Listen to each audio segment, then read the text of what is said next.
Well, Rabbi, we're so happy. We're excited to have you here. Rabbi, we're excited to have you here with us today. Now, I believe that we're going to have a great conversation for those that are tuning in. Um, One of the things that I find very interesting about your background before we get into your studies is that you actually did study under. Well, basically, you have 600 years plus 600 years of oral tradition, oral transmission of insights of faith, family, finance. Tell me a little bit about how that process works, because I think it's very different than what we have in my family. I don't have 600 years of any kind of transmitted information. I literally didn't even know how to balance a bank book or a checkbook. I didn't know what credit cards were. I had no idea of I mean, I literally got my first credit card, JC Penney's, expected them just to send me a payment, and every so often send me an invoice, and every so often I would have to send them a payment, and find out, a few months later I was getting collections. So to have 600 years of insight given to you, versus me having to learn everything on my own. Talk to us a little bit about that.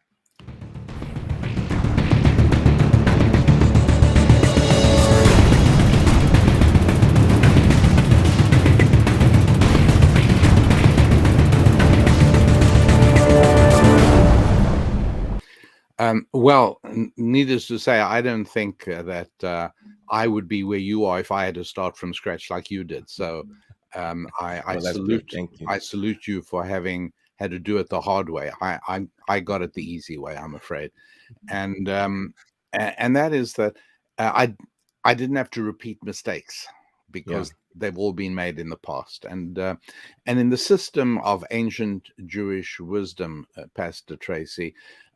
What happens is that, unlike in the American university system, originality is not valued. So, Yes.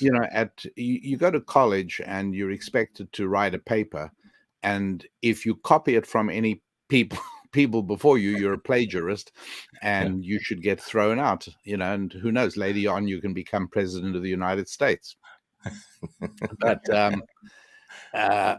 But in our system, it doesn't work that way. We are expected to fully master the masters who went before us. We're supposed to really get down everything they said, and the reason is because we see this as having progressed from an original disclosure. Something monumental happened 3,325 years ago on Mount Sinai. What exactly it was is very hard to understand, but it was something that shook the foundations of human society, and that in some way God gave his message to mankind through Moses on Mount Sinai. And every generation since then understands it a little bit worse than those that came before. In other words, ultimately, the folks that were there have the best idea of what actually happened. It's exactly the same as many of the stories of World War II now are already getting embroidered and modified and changed. In the final analysis, there are not too many guys left who actually fought in World War II, but those are the ones who'd be able to tell us most accurately. And so we try to communicate the lessons as basically and as truthfully and as accurately as possible. Now, this would not work really well, for instance, in areas of science and mathematics. Our understandings of certain mathematical functions is much more advanced now than in my grandfather's time. Yes. In terms of understanding why certain wave functions collapse under observation in quantum mechanics, my grandfather didn't have a clue. I have a good clue, and my grandson will probably know it even better. So in scientific and technical areas, we move forwards towards greater disclosure. But in the things that don't change, we are moving further away. And again, I think it's something that's easy for many of us to identify, which is that our grandparents had a better idea of how to have a durable marriage than we do. Yes. And so in areas of family, Nothing has changed. Technology just camouflages how very much the same everything really is. I see. Yes. The fact is, everybody discovers that, when they get a bit older, they discover their parents aren't complete idiots. But, it's been true for 1,000 years that 16-year-olds think their parents don't understand anything. That's very basic to family. Nothing's changing. And the fact that today's 16-year-old walks around with a smartphone makes absolutely no difference in terms of how to raise children. There's nothing that I automatically know better on this than my grandparents did.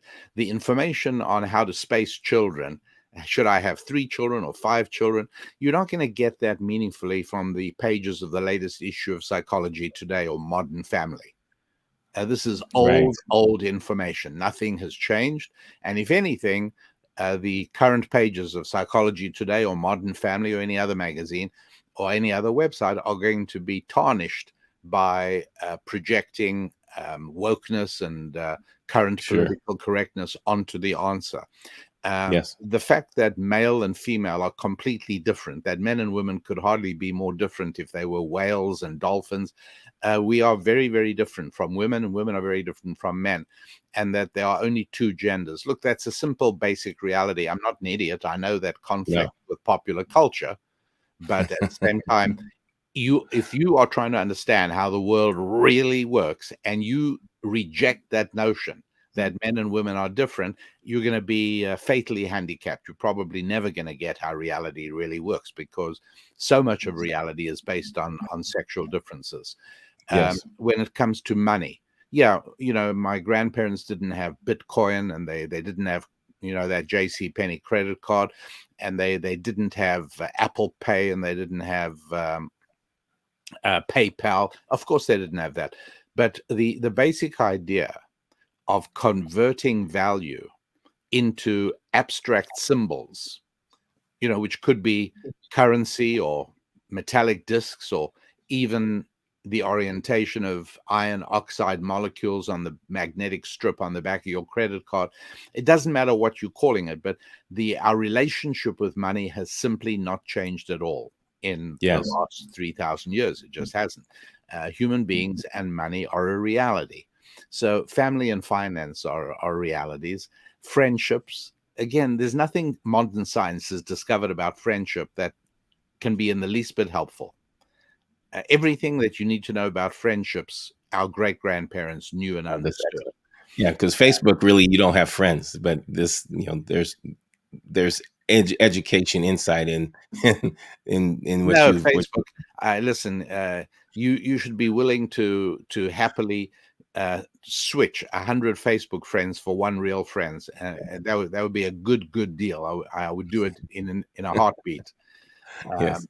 And so, in terms of fitness, physical fitness, again, no particular new developments there. Yes, you can wear a Fitbit on your wrist, and you can jog, and you can measure your heartbeat from 1,000 miles away. You can do all kinds of ridiculous things, but bottom line is eat less, exercise more, and there you go. That's nothing that my grandparents didn't know. Right. And so on the things, on those aspects of life that really matter, the communication trail of many, many, many years and many, many generations of ancient Jewish wisdom is far more effective and useful than I myself would ever be. So, I never say to people, listen to what I got to say because I'm so smart, or I've figured so many things out.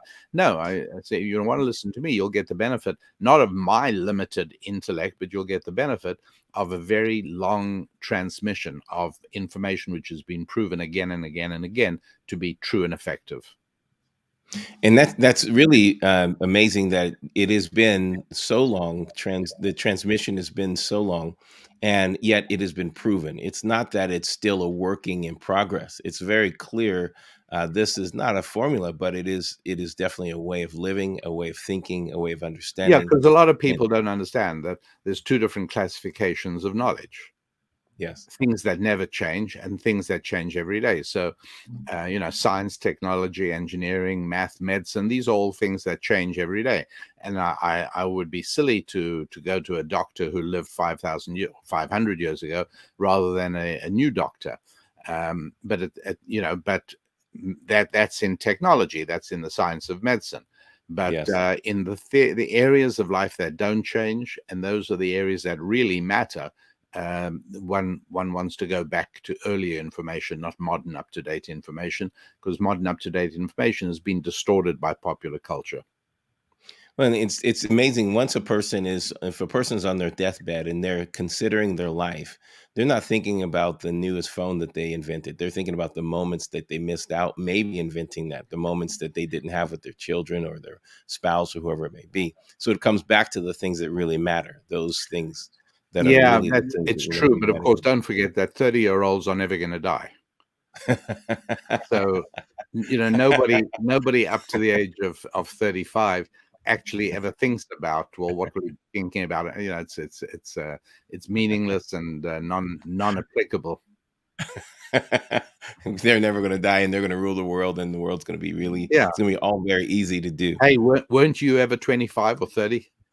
Yes, and that's when I probably was not paying my credit card, so that's when I needed your help at that point. Yeah, where So, was I you then? Yeah.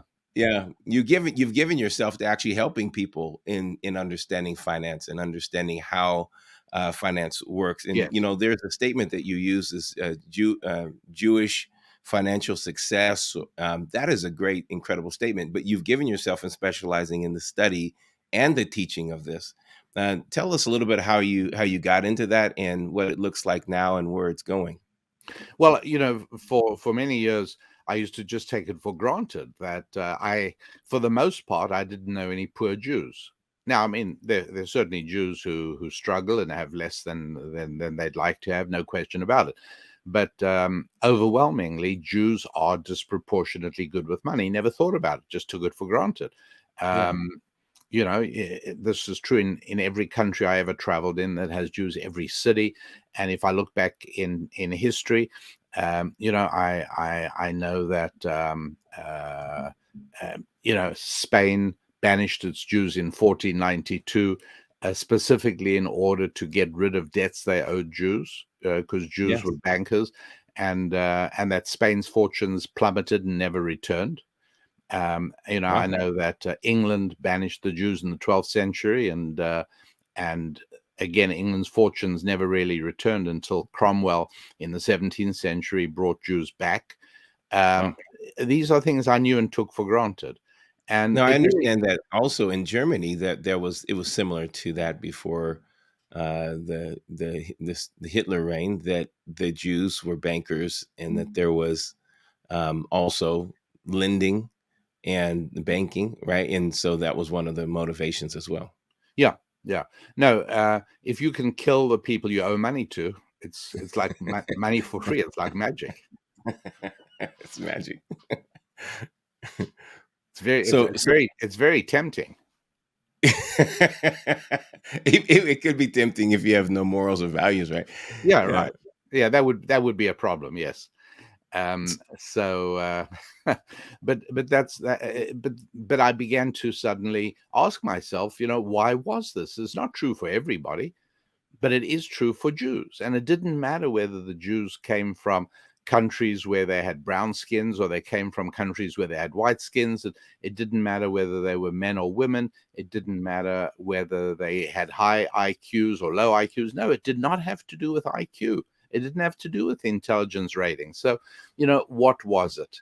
And when I finished, I realized that I was able to condense that into 10 fundamental principles that everybody could use in order to increase their income and to make more money. And that became my book, Thou Shalt Prosper, the 10 Commandments for Making Money.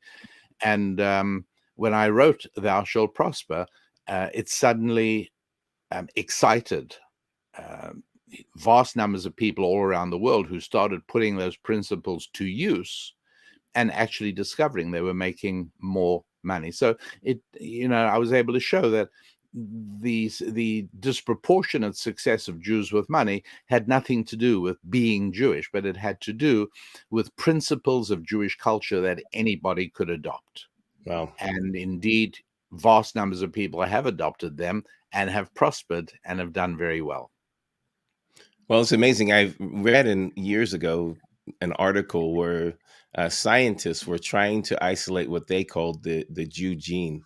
They were trying to isolate a gene that would give an explanation of why the Jews have a disproportionate level of success, why the good amount of the Nobel Prize winners are in Jewish. And so they were trying to isolate, and they found that you could not isolate a gene from a Jew and pass it No, on to someone of else. course not. If you take a freezer thermometer that you leave in your freezer to make sure that the temperature is cold enough to keep your food fresh, and you take that thermometer outside on a hot day because you want to know what the temperature is, it doesn't do anything. It's not going to give you a reading. And you say, Right. well, I guess the thermometer is broken. No, it isn't. You're using the wrong instrument. Yes. You can't do that. Yeah. You've got to use a thermometer that is calibrated for regular outdoor temperatures. If you took a thermometer from a steel fabrication plant, again, it's designed to read in 1,000 degrees, whereas that's not what we want for regular temperature readers. In the same way, scientific exploration is not the way to answer all questions on the planet. There are certain things that fall into the category of the spiritual. And when I say spiritual, I don't necessarily mean godly or religious or pious or holy. I simply mean things that do not respond to scientific investigation. There's many things like that.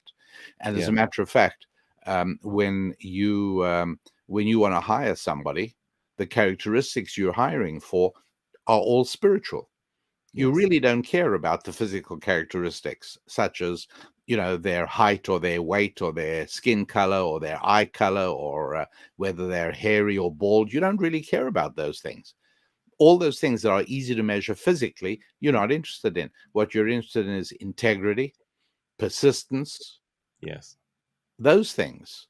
And if you had a test, if you developed a machine or a laboratory instrument that could measure somebody's integrity and persistence, you would become an instant billionaire, because every single hiring a manager and every single recruiting company would beat a path to your door to buy your machine. Because the one thing that anybody hiring wants to know is, am I hiring somebody of integrity? Well, lots of luck, pal, because there is no machine that can tell you that. There never will be. There are certain things that are outside the realm of science. And Jewish financial success is one of those things. Well, and it's brilliant because there is an idea in Christianity, and you can let me know if it's also in Judaism, but it seems like an idea around the world that there's the relationship that you have with God. The Bible gives you this relationship with God. You connect with God, and then there's a separate development for influence. There's a that you can go to the Bible and get financial insights, but not really make those connections with it being with God, because there's principles that are very biblical that lead us to successful standards. But and so we call it sacred versus secular in this world. And I, in my church, and one of the things that we do in the society, the influencers or whatever I'm working in, is I'm trying to break down this sacred versus secular place. Can you talk to this idea of that there's this relationship with God? The Bible is primarily leading us to that relationship with God, and yet we still have to live in a world where financial needs are taken care of, and we need to do that on our Right, own. which raises the question: what did God plan for human economic interaction? We have to ask this question: how did Yes. money come about? Was God distracted by some problem in the Middle East? And then when he next looked around, he said, "Oh, I can't believe it! Look what these terrible humans have done. They've gone and invented money." Is that what he said? And the answer is clearly not, because the Hebrew scriptures are filled with monetary information, filled with monetary regulation. Yes. So obviously, this was a part of the concept. This is part of God's plan. Now, where from? Well, stemming from the second chapter of Genesis, where God said, "Not good for man to be alone." Now, the general principle from ancient Jewish wisdom is that every verse has an application to the narrative, and then it also, at the same time, has a general application. So, with respect to the narrative, Adam, not good for Adam to be alone. He needs to have a woman, and God has to create Eve. Yeah, we get that. But in terms of general application, the general statement is not good for man to be alone. Now, what characterizes America's homeless population? Almost every big city has a homeless problem. What characterizes these people? Do they all have the same weight? Are they all of the same height? Are they all of the same gender? Are they all of the same race? No, none of these physical characteristics have any bearing. Turns out that the one most reliable characteristic is they are all alone. They're all isolated. That's very good. All of them are isolated. And that is the lot of the lonely person, of the person who's isolated from others. It doesn't work. So essentially, God's saying it's not good for people to be alone and disconnected. Now, how much more clearly could he possibly have said that? And then the very next thing that happens is he provides two mechanisms for human connection. One is sex, and we now have the creation of Eve. That is certainly a very profound way for human beings not to be alone. Yes. In fact, part of the deep desire for sexual connection is that it is one moment during which a human being feels completely not alone. Yeah. It's hugely appealing, obviously. I mean, the perpetuation of the species depends on it, and it works pretty well. So God said, okay, look here, I don't want you to be alone. I want everybody to be connected, and I'm going to incentivize you. I'm going to give you this thing called male-female connection, sexual connection. Trust me, you'll love it. That's what God is saying. And so even when it's debased and abused and even when it's corrupted, it still represents a connection between human beings. Sure.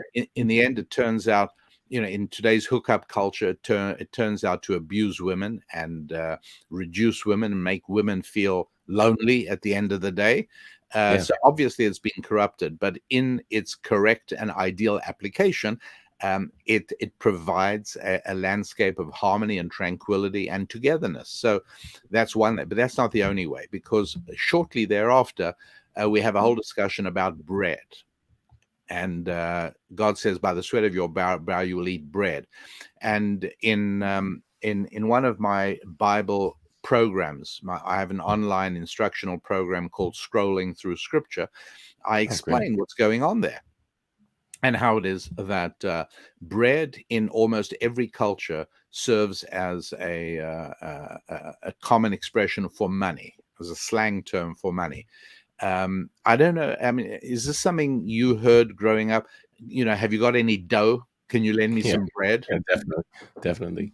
Yeah. So that's where, and it's true in many languages, and that's where it comes. And so God's second mechanism for avoiding human loneliness is financial. Where God says, listen, connect with people financially, learn to serve each other, and you will enjoy the delightful sensation of making a profit.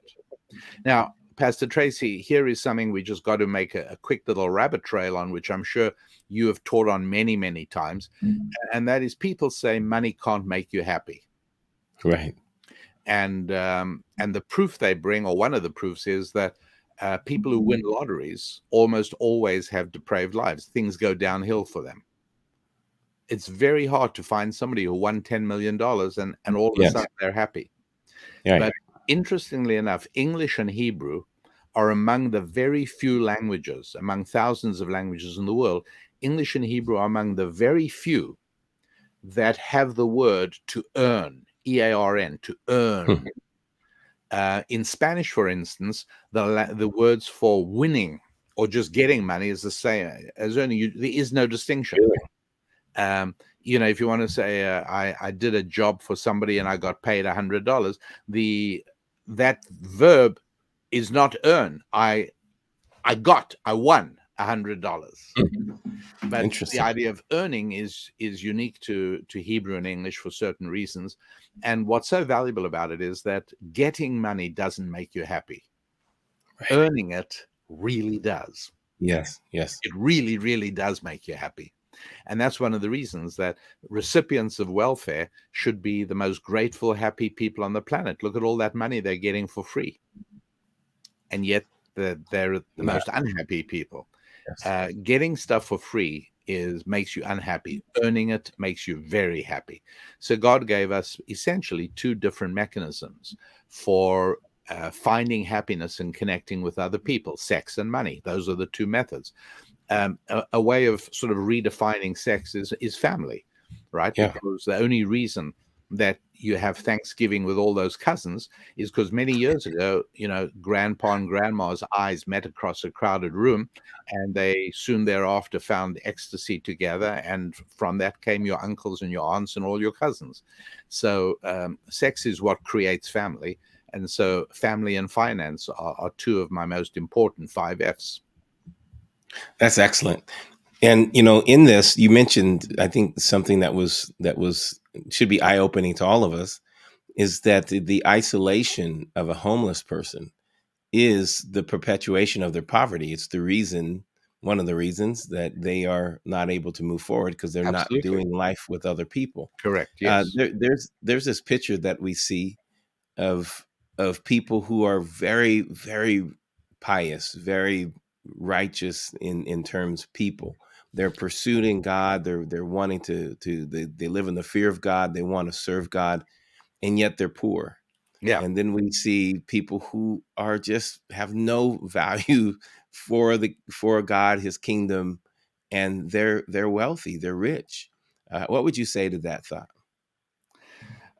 Again, it's paying attention to Scripture, as you said earlier. I mean, it's in the Bible, and what I'm talking about is this: that let me give you an example.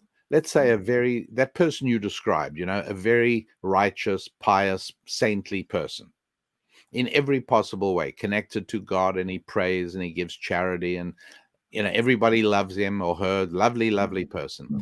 That same person climbs up to the 20th floor of a tall building and then jumps out the window.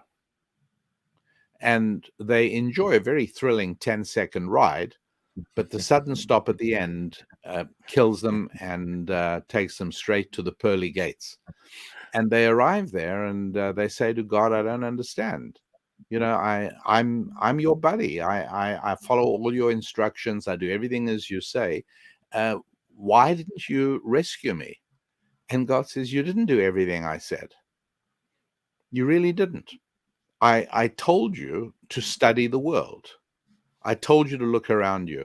I told you that in the same way that one gets to know an artist by looking at his paintings, you get to know me by looking at my world. And part of Yes. looking at my world means you have to know what something called gravity is. And you must organize your life in the context of gravity. You ignored me, right? If you'd listened to me, you never would have stepped out of the window on the 20th floor expecting something to happen. Because what happened was exactly what you should have expected to happen. Right. Right.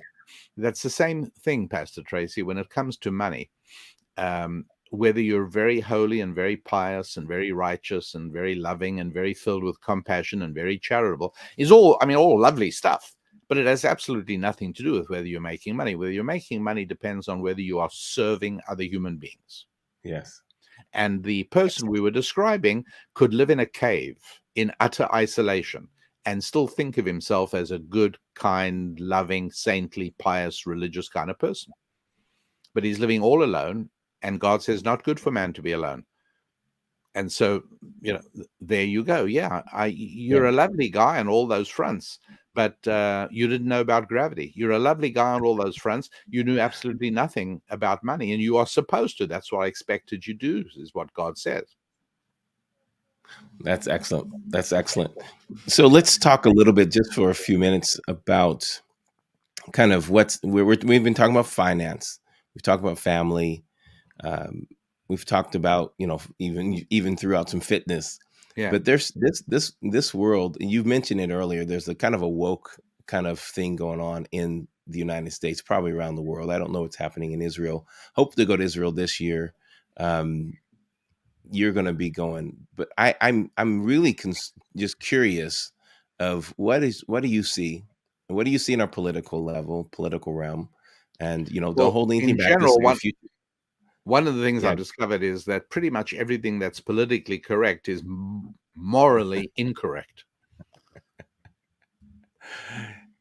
And yeah, so, I mean, essentially, I think what we're seeing is spiritual gravity taking effect. Spiritual gravity is that if we do not replenish the morality of a society, it declines and goes downhill.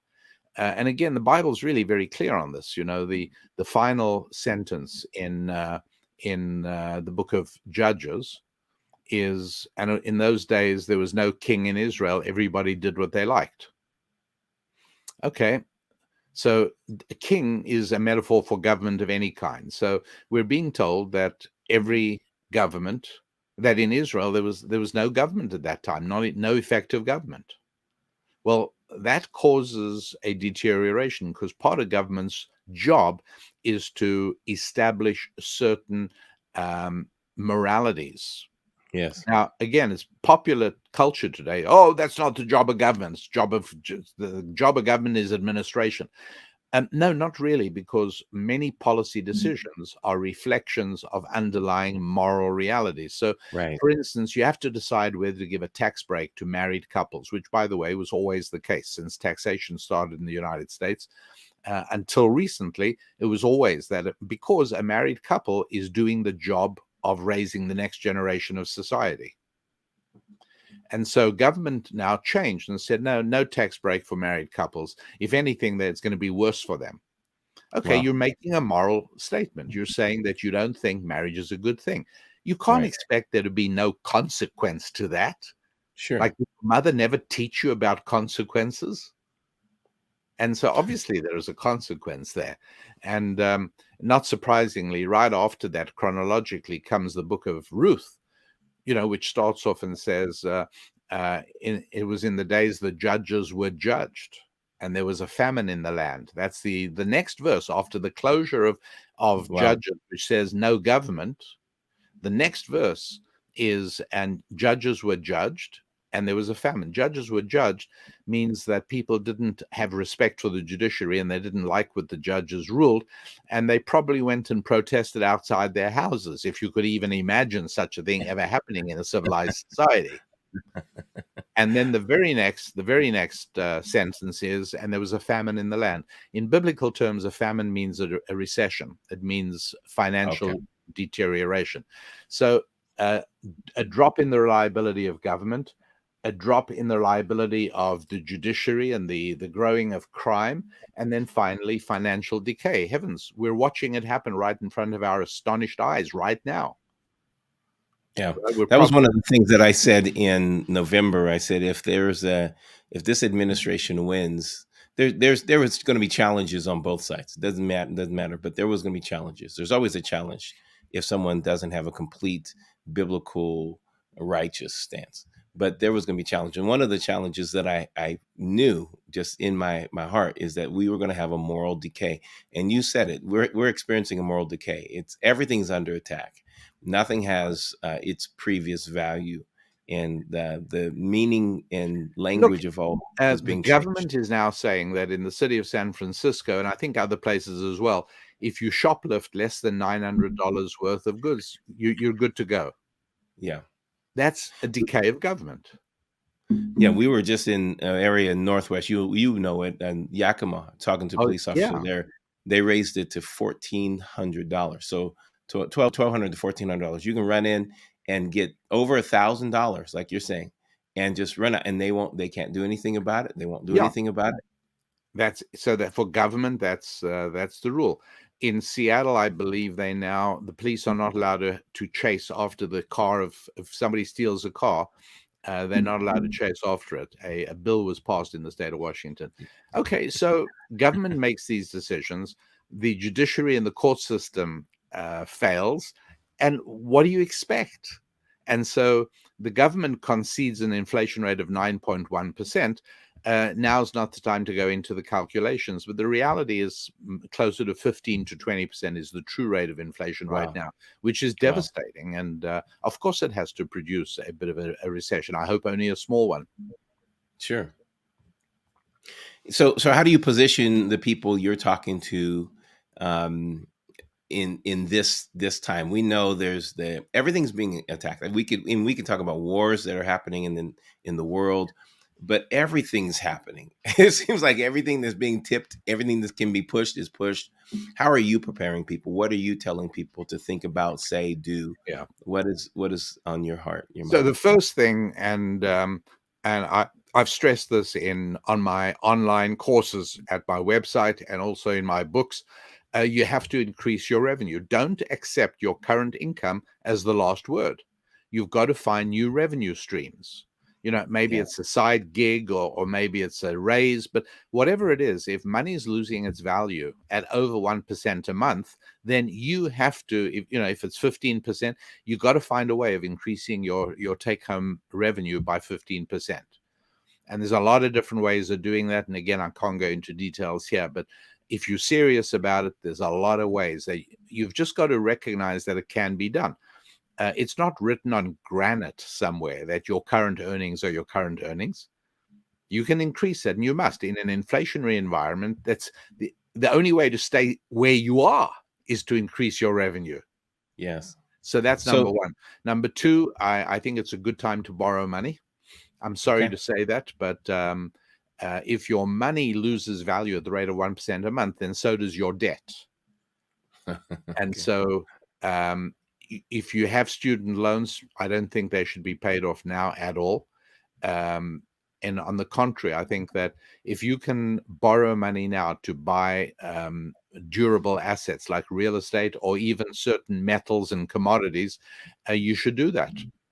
Yeah. Absolutely, because you'll pay it back with devalued money. Now, if you think that inflation, to use the Biden administration term, if you think, or Secretary of Treasury Yellen, if you think inflation is transitory, which means it'll be gone next month, then you shouldn't listen to me.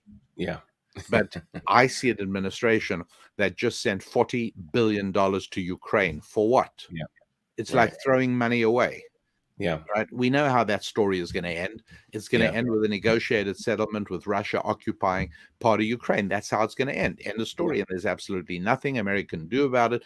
We don't even have the industrial capacity to replace the shells that Ukraine is firing off every day. So there's nothing we can do about it. So the administration sends 40 billion to Ukraine. That's printed money. That's play Yeah. money. So I see inflation being higher than the administration acknowledges, and I don't see it going away. Absolutely, borrow money if you possibly can. Go for it. That's how Yeah. I see it. And increase your revenue. You have to work on increasing income. Very, very important. Don't Excellent. borrow money to spend on consume. I mean, don't borrow No. money to just waste, but borrow money to buy That's items. it. If you could buy cobalt futures, I would do that. Things that are going to be needed down the road and whose price isn't going to be going down. Yeah. Excellent. Excellent. What is your thought about well, we'll ask that one another day. The DeFi, the whole DeFi, the I was going to ask about the DeFi and the Bitcoin and the cryptocurrency, but we can have that conversation another time. Good. Now, I want to encourage people to go to rabbidaniellapin.com to be a part of any online course that's available there, any training, any education that's there, because I believe that Rabbi Lapin is leading us and teaching us in the ways that are biblical understanding, biblical process of wealth creation, and learning and understanding what I wasn't taught.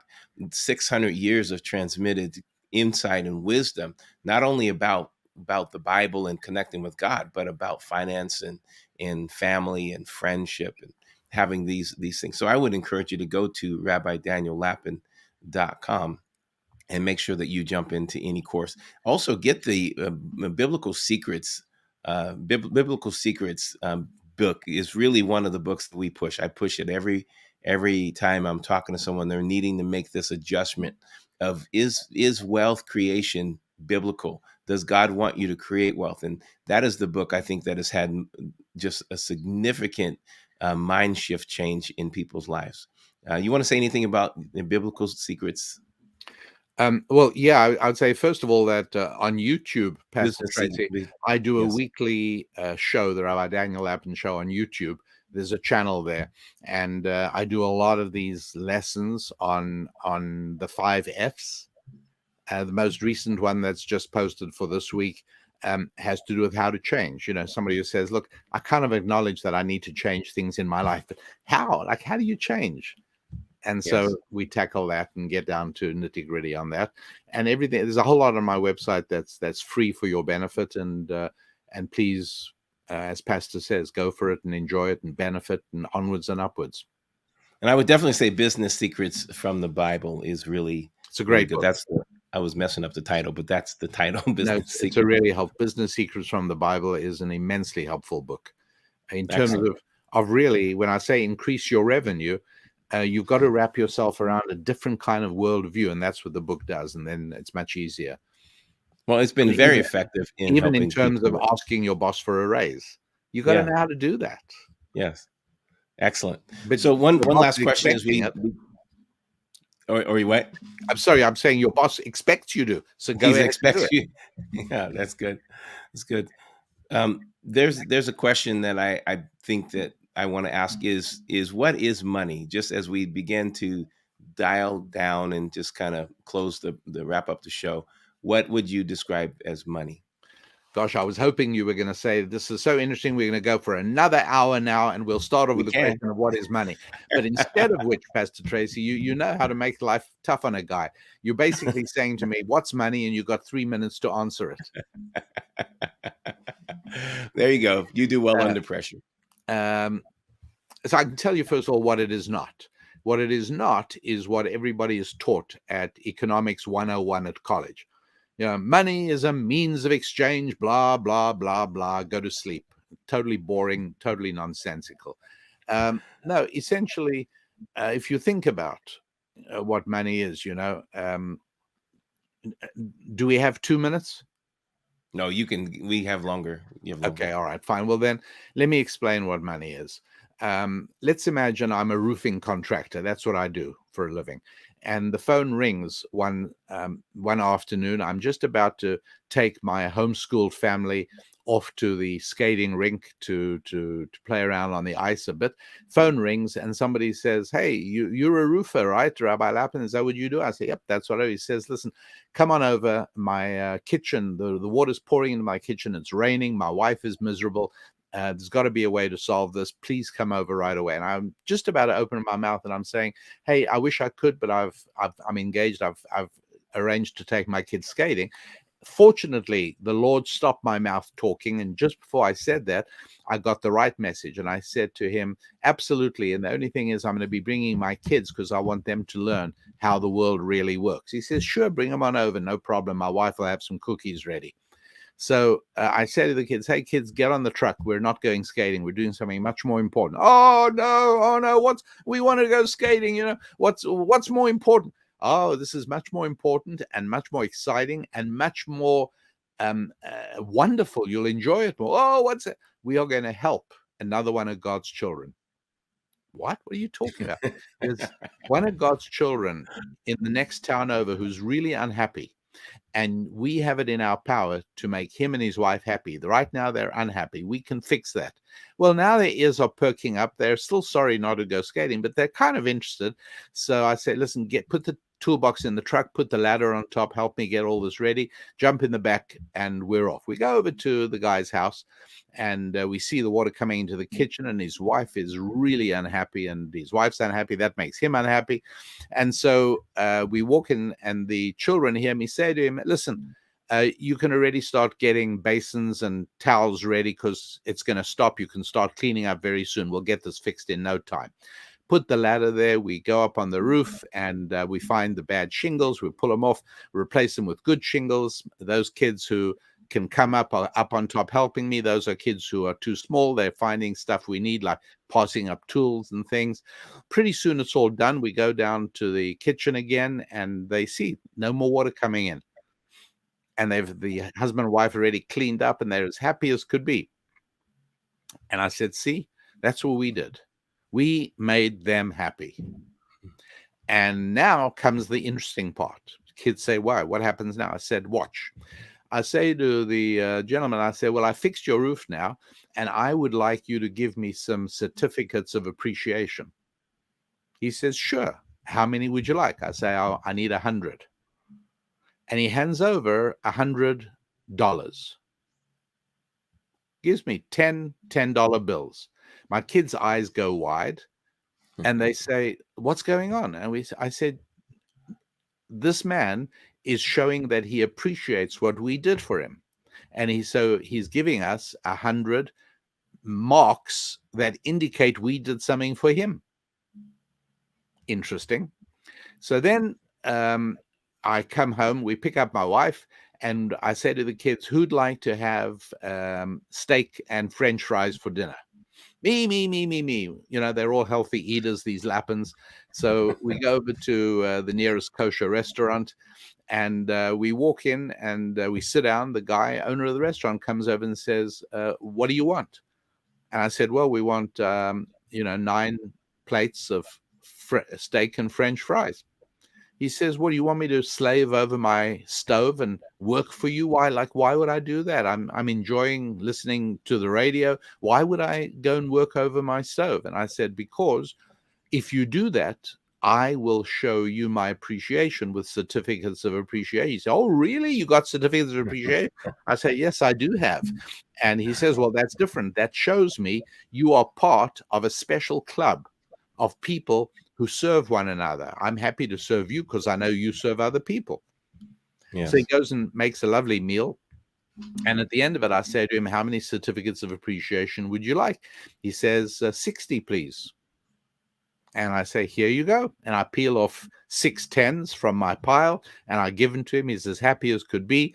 My kids are licking their lips and enjoying the last vestiges of the meal, and they're happy, and I'm happy. Everything is great. That's what money is. Money is a sign. It's proof that you have served another one of God's children. That's all it is. That's excellent. That's the best definition of money there is. That is a wonderful definition, and I think it should help us all find how we can serve the world to get more of those certificates, especially in the season of inflation. Yeah, because we can increase our income by serving at another level. So that's excellent. Well, Rabbi Lapin, this has been a wonderful time with you. It's always a privilege and just a blessing to communicate with you and to hear your heart and hear what God's put on your heart and the wisdom he has given you for us. I want to encourage everyone that's watching or that's listening either on our YouTube. If you're watching on our YouTube, just make sure that you go to Rabbi Lapin, rabbidaniellapin.com. Go to rabbidaniellapin.com and make sure that you look into all of the resources there, look into the online courses there. You will benefit from training, greater education, greater training. And then if you are on our podcast, YouTube, or if you're on our iTunes, make sure that you are also connecting and liking and subscribing and sharing this podcast to others so that we can grow this community and continue to have more and more insights and help America and the world become a stronger place. And so again, Rabbi Lapin, I want to say thank you so much for your time. Thank you. This is you're in the East Coast and I'm in Seattle. So thank you for giving us the extra time that you've given us. And even the Pastor, last I thank you for the privilege of being together with you. It means so much to me, and I love you and I love your family, and I consider it a great privilege to be of service to your holy work, which has implications, as I said before. Many states and many different people have had their lives impacted by your teaching and your leadership. So I consider it a privilege to participate, even in some small way, in what you're doing, and I appreciate you inviting me. Thank you. Well, thank you for saying yes to that invitation, and we will look at doing other things in the future as we continue to do it and That would continue to be do the wonderful. Lord's work. That would be Yeah. wonderful. And next time you're in my neck of the woods, it would be a great honor to welcome you and your family to our home as we have in the past. Thank you. We look forward to it. It's something that we talk about quite often, so we'll look forward Thank to you. it. And tell Susan hello from us all. And Absolutely. we'll, Yeah, and to Pastor Natalie as well. Yeah, yes, absolutely. well, Thank you. thank you. Well, that was Rabbi Lapin. What a wonderful man of God. Really appreciate his wisdom and his guidance. Now, we want to continue to grow and continue to build and be a community where we can gain understanding, insights, mixing, not having secular versus sacred, but we have a sacred responsibility to create wealth. We have a sacred responsibility to build the kingdom of God and to build the world around us. Let's continue to be strong in building. Don't forget, share and like and get this word out about the Futurist Rant. We're going to come back with more insights, more information for you as we continue to grow and continue to go forward. God bless.